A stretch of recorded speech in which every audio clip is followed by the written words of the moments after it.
Boss season 8లో మరో weekend వచ్చింది. ఇక వీకెండ్ వచ్చిన నాగార్జున నాబిల్ని ఆకాశానికి ఎత్తేసారనే చెప్పాలి.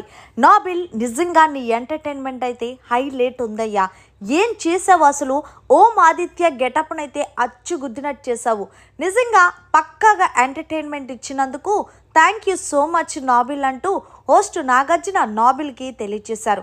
అంతేకాదు నాబిల్, సోనియా నీకు వరస్ట్ సంచాలక్ ట్యాగ్ లైన్ ఇచ్చింది కదా, ఆ ట్యాగ్ లైన్ నేను ఈరోజు రద్దు చేస్తూ గుడ్ సంచాలక్గా నేనే చెప్తున్నాను అని అనేసరికి ఒక్కసారిగా సోనియా ముఖం మాడిపోయిన మసాలా దోశలా పెట్టింది. నాబిల్, నువ్వు చాలా బాగా గేమ్ ఆడుతున్నావు, ఏ పాయింట్ అయినా సరే కరెక్ట్ వేలా కన్వే చేస్తున్నావు. అంతేకాదు ఒక్క చిన్న విషయంలోనే నాకు బయాస్డ్గా అనిపించింది. అది నువ్వు చెప్తావా, నన్ను చెప్పమంటావంటే నేనే చెప్పేస్తాను సార్. ఏదైతే సౌండ్స్ గెస్ చేయమని బిగ్ బాస్ ఇచ్చారో అప్పుడు నిఖిల్కి ప్రేరణకి చెప్పేశాను సార్ అంటే, మరి సంచలనంగా వ్యవహరించేటప్పుడు అలా చెయ్యకూడదు కదా. మీరు చేసే చిన్న చిన్న తప్పులే బయట ఆడియన్స్ క్యాచ్ చేస్తారు. సో అలాంటి తప్పు నువ్వెప్పుడూ చెయ్యొద్దు. మీ టీంని గెలిపించుకోవడం కోసం ఇలాంటి అడ్డదారులు తొక్కద్దు నాబిల్. నీ గేమ్ సక్రమంగా వెళ్తుంది, దాన్ని ఇంప్రూవ్ చేసుకొని అలాగే వెళ్ళు.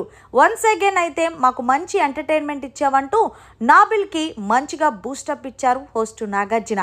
మరి మొత్తంగా నాబిల్ ఆడిన ఆటపై హోస్ట్ నాగార్జున గారు చేసిన కామెంట్స్పై మీ అభిప్రాయాన్ని కామెంట్ రూపంలో తెలియచేయండి. మరిన్ని లేటెస్ట్ లైవ్ అప్డేట్స్ కోసం చూస్తూనే ఉండండి అవర్ ఛానల్.